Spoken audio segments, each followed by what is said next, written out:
সময়টা ছিল যখন আমাদের প্রিয় নবী হযরত মুহাম্মদ সাল্লাল্লাহু আলাইহি ওয়াসাল্লাম নবুয়ত প্রাপ্ত হন। তখন ধাপে ধাপে তার উপর ওহী নাজিল হওয়া শুরু হয়। এমনই এক সময় মক্কার কাবাঘরের সামনে নতুন নতুন মূর্তি এনে সাজানো হচ্ছিল। দূর দূরান্ত থেকে বিভিন্ন রকমের মূর্তি এনে মক্কায় আনা হয়। আবু সুফিয়ান ও উমাইয়া ইবনে খালফ এসব দেখে খুবই আনন্দিত হন। তারা ভেবেছিল মূর্তিগুলো কাবাঘরে বসালে তাদের প্রভাব আরও বাড়বে।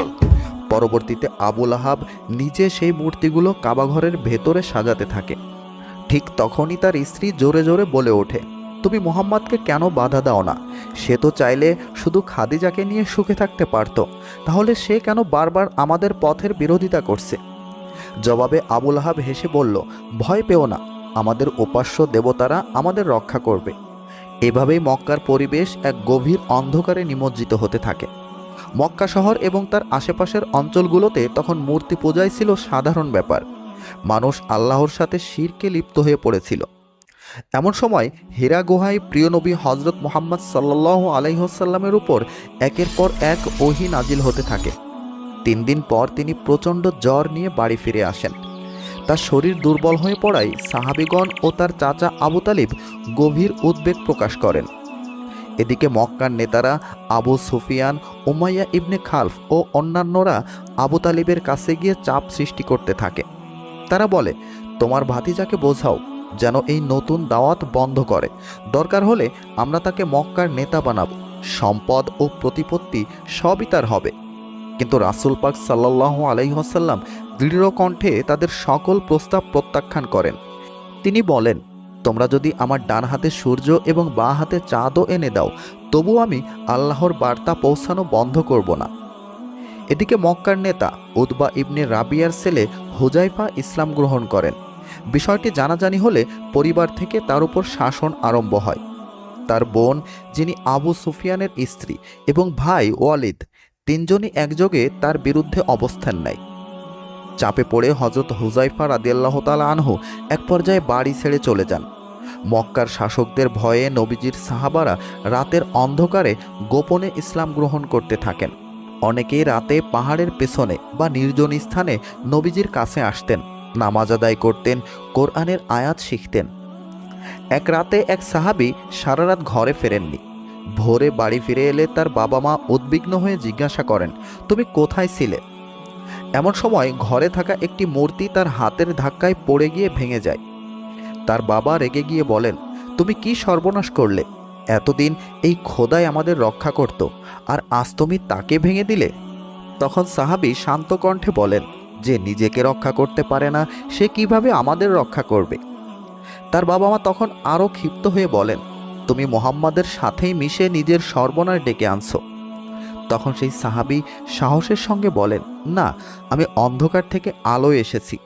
এরপর তিনি নবীজির কথা, কোরআনের আয়াত এবং তাওহীদের শিক্ষা তুলে ধরেন। তার বাবা মা যদিও পুরোপুরি ইসলাম গ্রহণ করেননি, কিন্তু তাদের মন নরম হয়ে আসে। পরদিন মক্কার কিছু নেতা বিষয়টি জেনে সেই সাহাবীকে ডেকে আনেন। তারা সবাই মিলে রাসূল সাল্লাল্লাহু আলাইহি ওয়াসাল্লাম সম্পর্কে ব্যঙ্গ বিদ্রূপ করতে থাকে। এ সময় উমাইয়া ইবনে খালফ তার দাস হযরত বেলাল রাদিয়াল্লাহু তাআলা আনহুকে নির্দেশ দেয়, তুমি ওকে এমনভাবে মারবে যতক্ষণ না সে নিজের ভুল বুঝতে পারে। কিন্তু হযরত বেলাল রাদিয়াল্লাহু তাআলা আনহু জানতেন রাসূল সাল্লাল্লাহু আলাইহি ওয়াসাল্লাম যা বলেছেন তা মিথ্যা নয়, সত্যের দাওয়াতই তিনি দিচ্ছেন।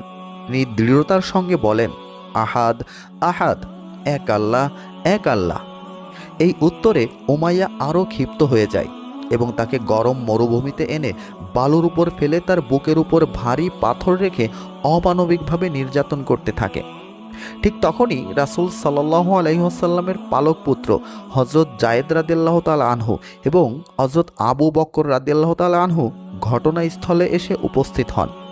হযরত আবু বকর রাদিয়াল্লাহু তাআলা আনহু বলেন, এই গোলামটি আমার কাছে বিক্রি করে দাও, আমি তাকে মুক্ত করতে চাই। উমাইয়া টাকার লোভে রাজি হয়ে যায়। হযরত আবু বকর রাদিয়াল্লাহু তাআলা আনহু তাকে কিনে নিয়ে সাথে সাথে মুক্ত করে দেন। এদিকে রাসূল সাল্লাল্লাহু আলাইহি ওয়াসাল্লামের উপর ওহী নাজিল হওয়ায় তিনি প্রকাশ্যে ইসলাম প্রচার শুরু করে দেন। আল্লাহর নির্দেশে সাহাবীরাও আর লুকিয়ে নয়, এবার একত্রিত হয়ে সাহসিকতার সঙ্গে মক্কার পথে পথে ইসলাম প্রচার করতে শুরু করেন। সাহাবায়ে কিরাম একত্রিত হয়ে দলবদ্ধভাবে কাবা ঘরের দিকে অগ্রসর হতে থাকেন। মক্কার কাফের ও মুশরিকরা তখন নানাভাবে তাদেরকে বাধা দিতে থাকে, করে অত্যাচার ও অপমান। তবুও সাহাবীরা ধৈর্য সহকারে সব সহ্য করে কাবা ঘরের সামনে পৌঁছাতে সক্ষম হন। রাতে আবু সুফিয়ান এবং তার স্ত্রী পরস্পরের মধ্যে আলোচনা করছিলেন। তার স্ত্রী জিজ্ঞেস করলেন, একজন অশিক্ষিত ব্যক্তি কিভাবে এত গভীর ও সত্যবান কথা বলতে পারে? আবু সুফিয়ান তখন চিন্তিত হয়ে বলেন, তার অনুসারীরা দিন দিন যেভাবে বাড়ছে, আমাদের কিছু না কিছু করতেই হবে। তাদের পরিকল্পনা ছিল প্রথমেই দুর্বল ও গরিব মুসলমানদের ভয় দেখিয়ে ইসলাম ত্যাগে বাধ্য করা। পরদিন আবু সুফিয়ান ও অন্যান্য গোত্র প্রধানেরা মিলে নিরীহ সাহাবীকে তুলে এনে তাদের উপর চালাতে থাকে ভয়ঙ্কর অমানবিক নির্যাতন। এই নির্যাতনের চূড়ান্ত রূপ দেখা যায় তখন, যখন কাফেরদের নেতা আবু জাহেল সাহাবিয়া সুমাইয়া রাদিয়াল্লাহু তাআলা আনহাকে নির্মমভাবে আঘাত করে শহীদ করে ফেলেন। তিনি ইসলাম ধর্মে প্রথম নারী শহীদ হিসেবে ইতিহাসে অমর হয়ে থাকেন। এরপর ঘটনাস্থলে উপস্থিত হন রাসূল সাল্লাল্লাহু আলাইহি ওয়াসাল্লামের চাচা হযরত হামজা রাদিয়াল্লাহু তাআলা আনহু, চাচাতো ভাই আব্বাস রাদিয়াল্লাহু তাআলা আনহু এবং পালক পুত্র জায়েদ রাদিয়াল্লাহু তাআলা আনহু। তারা সাহাবীদের অবস্থা দেখে ব্যথিত হন। হযরত জায়েদ রাদিয়াল্লাহু তাআলা আনহু বলেন, তোমরা হিজরত করে আবিসিনিয়ার দিকে চলে যাও, কারণ সেখানে একজন ন্যায়পরায়ণ ও ধর্মভীরু শাসক আছেন, তিনি তোমাদের রক্ষা করবেন। এভাবেই ইসলামের ইতিহাসে প্রথম হিজরতের সূচনা হয়। হিজরতের পর অনেক সাহাবী আবিসিনিয়ায়, বর্তমানে ইথিওপিয়া চলে যান, যেখানে ছিলেন একজন ন্যায়পরায়ণ খ্রিস্টান বাদশাহ রাজা নাজ্জাশী। তিনি ছিলেন একজন সুবিচারক, যার রাজ্যে কারো প্রতি অন্যায় করা হতো না। এদিকে মক্কার নেতারা বিষয়টি যখন জানতে পারে, তখন আবু সুফিয়ান তার এক সহচরকে ডেকে বলেন, তুমি আবিসিনিয়ায় চলে যাও এবং ভালোভাবে দেখে এসো ওই মুহাম্মাদের অনুসারীরা সেখানে কি করছে, সব খবর আমাকে জানিও। আবু সুফিয়ানের ভয় ছিল, যদি বাইরের দুনিয়া ইসলাম সম্পর্কে ভালো ধারণা পায়, তাহলে তার ব্যবসা বাণিজ্যে ক্ষতি হতে পারে। তার সেই গুপ্তচর আবিসিনিয়ায় গিয়ে পৌঁছায়। তখন রাজা নাজ্জাশীর দরবারে মুসলিম সাহাবীরাও উপস্থিত হন। রাজ্যের নিয়ম অনুযায়ী সবার দরবারে মাথা নত করে সম্মান জানাতে হতো, কিন্তু সাহাবীরা রাজা নাজ্জাশীর সামনে মাথা নত করেননি। রাজা বিস্মিত হয়ে জিজ্ঞাসা করলেন, তোমরা সবাই আমার সামনে মাথা নত করো, কিন্তু তোমরা করলে না কেন? সাহাবীরা বিনয়ের সঙ্গে উত্তর দিলেন, আমরা শুধু একজনকেই সিজদা করি, তিনি হচ্ছেন আল্লাহ, যিনি আমাদের সৃষ্টি করেছেন, রিজিক দেন এবং তিনি আমাদের পালনকর্তা। আমরা তার সেবা করি, তার কাছেই মাথা নত করি। রাজা নাজ্জাশী সাহাবীদের জবাব শুনে মুগ্ধ হন। তিনি সাহাবীদের বক্তব্য শোনেন এবং কুরআনের আয়াত শুনে চোখে অশ্রু আনেন।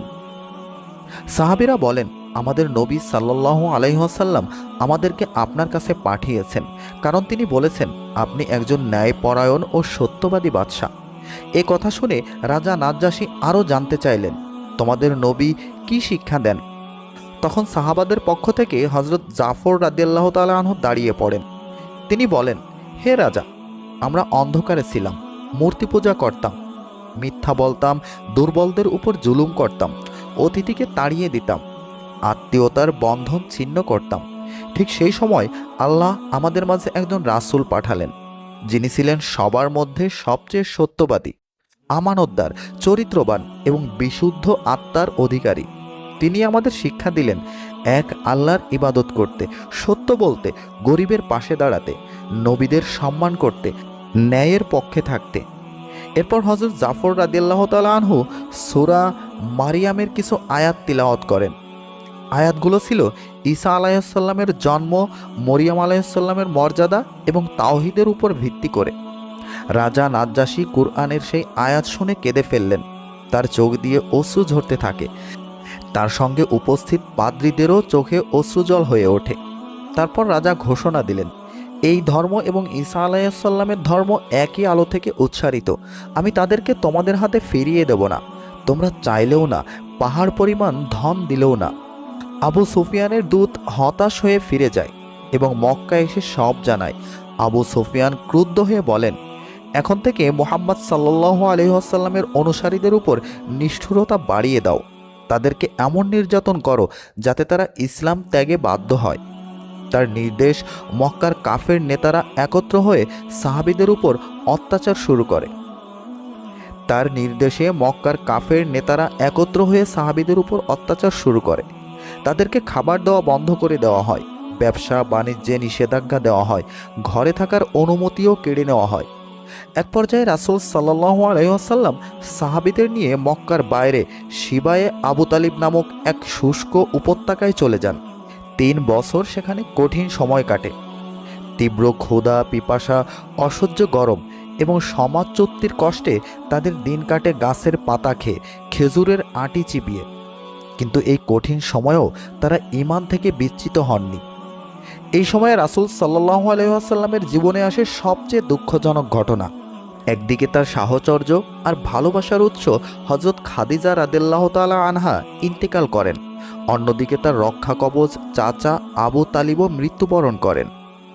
চাচা আবু তালিবের জীবদ্দশায় মক্কার কাফের মুশরিকরা যতই রাসূলুল্লাহ সাল্লাল্লাহু আলাইহি ওয়াসাল্লামকে অমান্য করুক না কেন, তাকে প্রকাশ্যে কষ্ট দিতে সাহস করত না, কারণ চাচা আবু তালিব তাকে সব সময় রক্ষা করতেন। কিন্তু চাচা আবু তালিবের ইন্তেকালের পর নবীজির উপর থেকে যেন একখণ্ড ছায়া সরে গেল। মক্কার মুশরিকরা তখন আরও উগ্র ও নির্দয় হয়ে ওঠে। তাদের জুলুম নির্যাতন দিনে দিনে বেড়ে যায়। এই কঠিন পরিস্থিতিতে রাসূল সাল্লাল্লাহু আলাইহি ওয়াসাল্লাম একবার তার পালক পুত্র হযরত যায়েদ রাদিয়াল্লাহু তাআলা আনহুকে সঙ্গে নিয়ে তাইফ শহরে উদ্দেশ্যে রওনা হন। উদ্দেশ্য ছিল হয়তো সেখানকার মানুষ সত্য গ্রহণ করবে, আল্লাহর বাণী শুনবে। কিন্তু তায়েফ ছিল আরও কঠোর। তারা নবীজির কথা তো শুনলই না, উল্টো তাকে অপমান করে তাড়িয়ে দেয়। শহরের কিছু লোক তাদের বাচ্চাদের লেলিয়ে দেয়। তারা রাসূল সাল্লাল্লাহু আলাইহি ওয়াসাল্লামকে লক্ষ্য করে পাথর ছুঁড়তে থাকে। নবীজি রক্তাক্ত অবস্থায় শহর থেকে বের হয়ে আসেন। এই দিনটিকে তিনি নিজের জীবনের সবচেয়ে কষ্টের দিন বলে আখ্যায়িত করেন। চরম দুঃখ ভারাক্রান্ত হৃদয়ে নবীজি একটি বাগানে আশ্রয় নেন এবং আল্লাহর কাছে কাঁদতে থাকেন। এই সময় মহান আল্লাহ তাআলা তার দয়ায় মদিনা থেকে আসা একটি কাফেলার মাধ্যমে আশার আলো পাঠান। কাফেলার কয়েকজন মানুষ আল্লাহর রাসূলের কথা শুনে মুগ্ধ হন। তারা ইসলাম গ্রহণ করেন এবং নবীজিকে মদিনায় আসার আমন্ত্রণ জানান।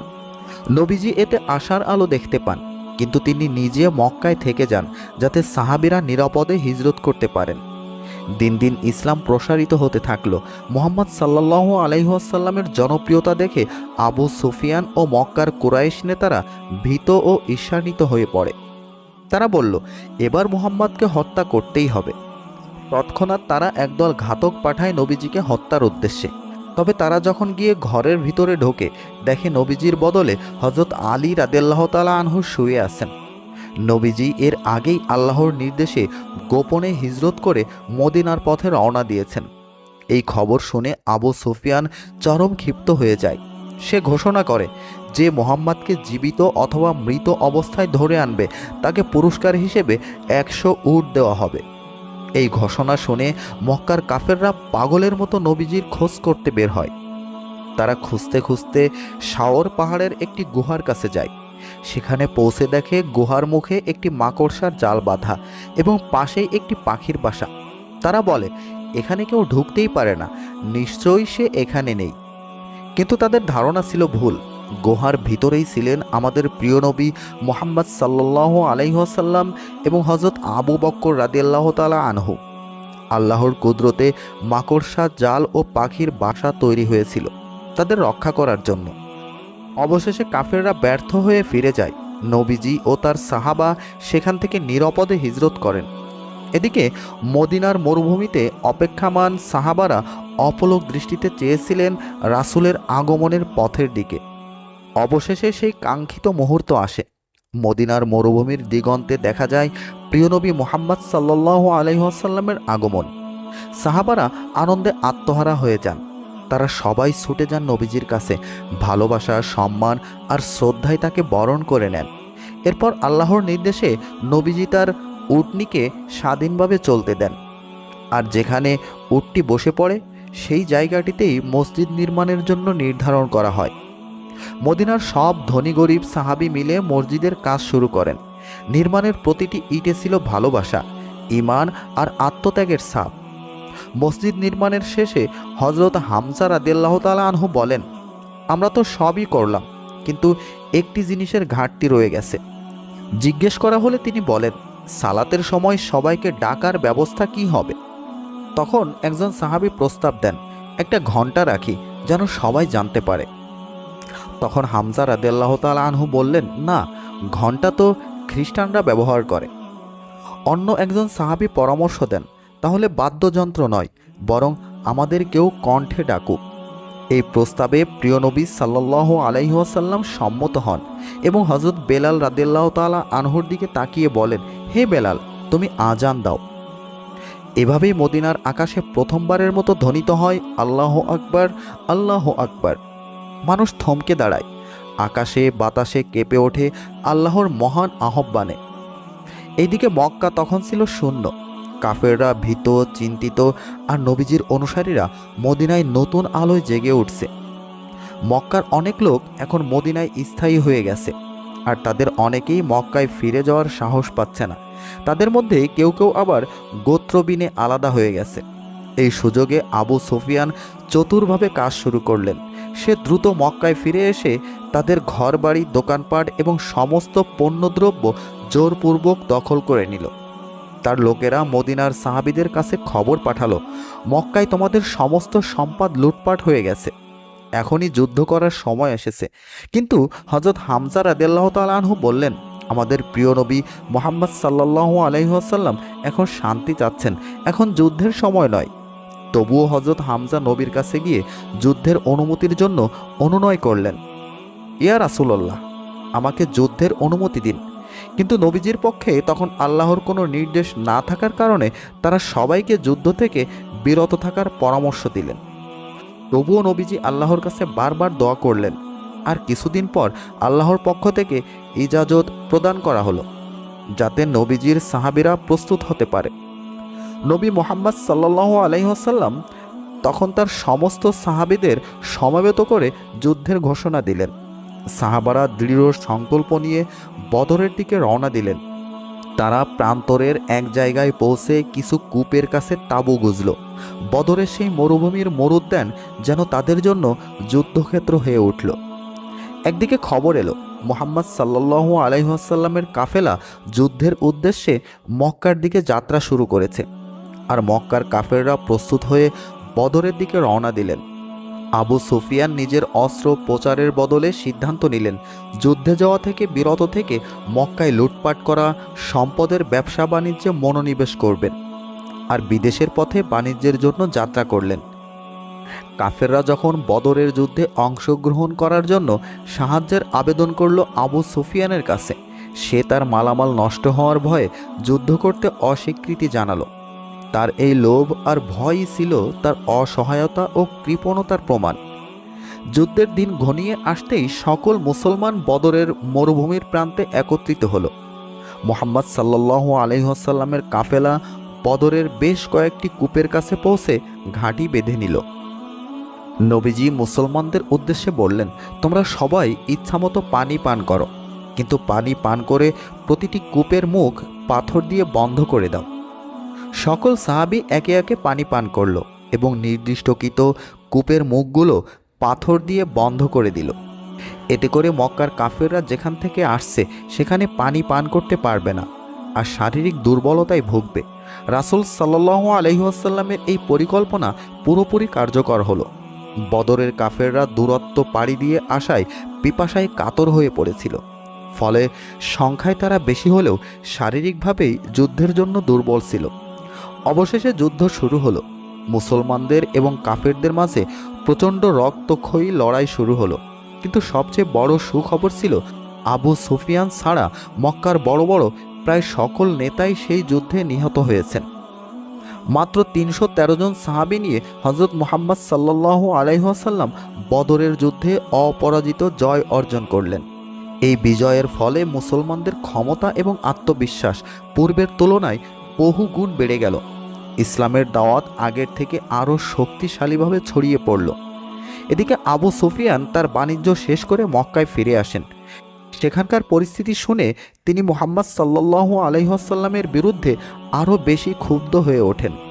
কারণ বদরের যুদ্ধে তার স্ত্রী, পিতা এবং ভাই তিনজনই হযরত হামজার হাতে নিহত হয়েছিলেন। এই ব্যক্তিগত ক্ষতিটাই তাকে প্রতিশোধের আগুনে উজ্জ্বল করে তোলে। আবু সুফিয়ানের স্ত্রী ছিল একজন অত্যন্ত নির্দিষ্ট ও দক্ষ বর্শাধারী, যার নিশানা ছিল নিখুঁত এবং মারাত্মক সূক্ষ্ম।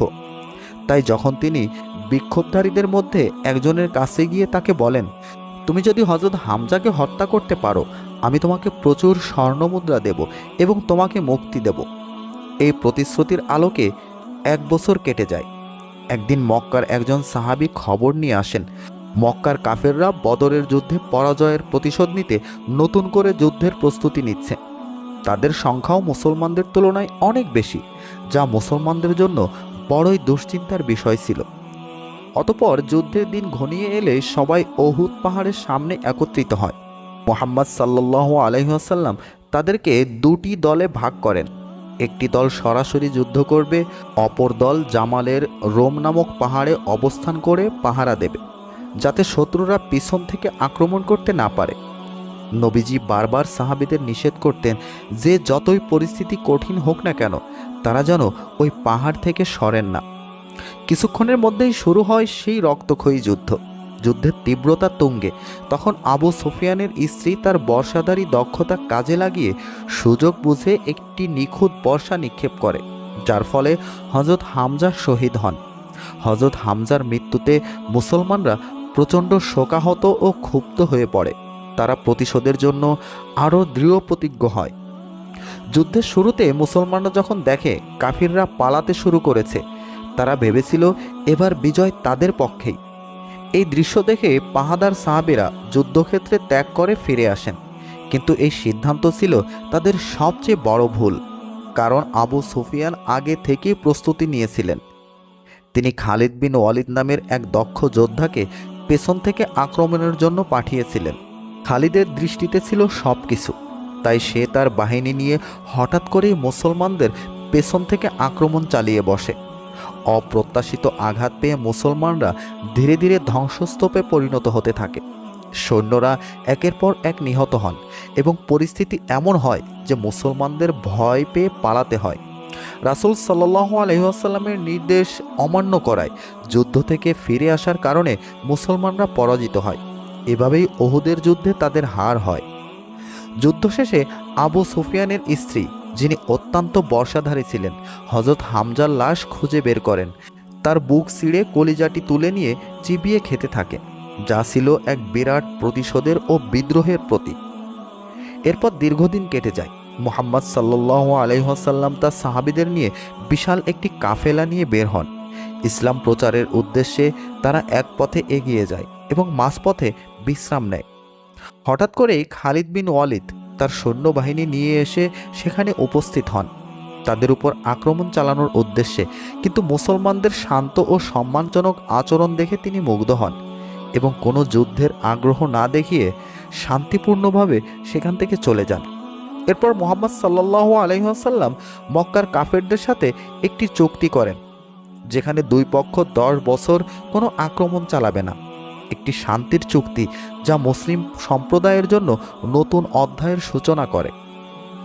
কাফেরদের সাথে চুক্তিতে মুসলমানরা রাজি হয়ে যায়। এই 10 বছরের শান্তি ছিল মুসলমানদের জন্য এক বিরাট সুযোগ। চুক্তি শেষ হওয়ার আগেই তারা পরিকল্পনা করে ইসলামের ব্যাপক প্রসার ঘটানোর। মুহাম্মদ সাল্লাল্লাহু আলাইহি ওয়াসাল্লাম তার সাহাবীদের পৃথিবীর বিভিন্ন দেশে দাওয়াত দিতে পাঠিয়ে দেন। এইভাবে ধীরে ধীরে মুসলমানদের সংখ্যা দিন দিন বাড়তে থাকে। বিভিন্ন কাফের মুশরিকরা ইসলাম ধর্ম কবুল করতে শুরু করে। অবিশ্বাস্য হলেও সেই খালিদ বিন ওয়ালিদ, যিনি নবীজিকে উহুদের যুদ্ধে পরাজিত করেছিলেন, সে নিজেও ইসলাম গ্রহণ করে। কিন্তু একদিন হঠাৎ কিছু কাফের মসজিদ থেকে মুসলমানদের কাফেলা আক্রমণ করে বসে, যাতে অনেক সাহাবী শহীদ হয়। সবাই বুঝতে পারে এটি ছিল আবু সুফিয়ানের ছলনা। সে তার শর্ত ভঙ্গ করে চুক্তি নষ্ট করে দিয়েছিল। খবর পেয়ে পরের দিন আবু সুফিয়ান মদিনায় আসে, কিন্তু চুক্তি ভঙ্গ হওয়ার কারণে মদিনাবাসীরা তাকে এড়িয়ে চলে। সবার চোখে ছিল সন্দেহ আর অবিশ্বাস। আবার যখন সে হযরত মুহাম্মদ সাল্লাল্লাহু আলাইহি ওয়াসাল্লামের সাথে কথা বলতে চায়, নবীজি বারবার তার দিক থেকে মুখ ফিরিয়ে নেন। আবু সুফিয়ান নিজের অজান্তেই বলতে থাকে, আমি সব দিক থেকে হেরে গেলাম একজন মেষপালকের কাছে। সেই মেষপালক ছিলেন হযরত আব্বাস রাদিয়াল্লাহু তাআলা আনহু, যার সামান্য ধর্ম আজ সারা বিশ্বে ছড়িয়ে পড়েছে। ততদিনে ইসলাম গ্রহণকারী লোকসংখ্যা 10,000-এরও বেশি পৌঁছে গিয়েছিল। এই বিশাল সাহাবী কাফেলা নিয়ে নবীজি মদিনা থেকে মক্কার উদ্দেশ্যে রওনা হন। আবু সুফিয়ান মক্কায় ফিরে এসে গোত্রের লোকদের বলেছিলেন, আর কোনো উপায় নেই, মুহাম্মদ তার কথা রেখেছে, সে সত্যি সারা বিশ্বের সকলের মন জয় করে নিয়েছে। মক্কার কাফেররা তখন বুঝতে পারে তাদের আর কোনো প্রতিরোধ নেই। হলুদ আকাশের তলায় সাহাবীরা মক্কার পাশের মরুভূমিতে রাত যাপন করে। রাতের অন্ধকারে আবু সুফিয়ান এবং তার স্ত্রী লুকিয়ে তাদের দেখেন। এত বড় কাফেলা দেখে তারা অভিভূত ও অবাক। আবু সুফিয়ান বুঝতে পারেন ইসলামের বিজয় এখন সুনিশ্চিত।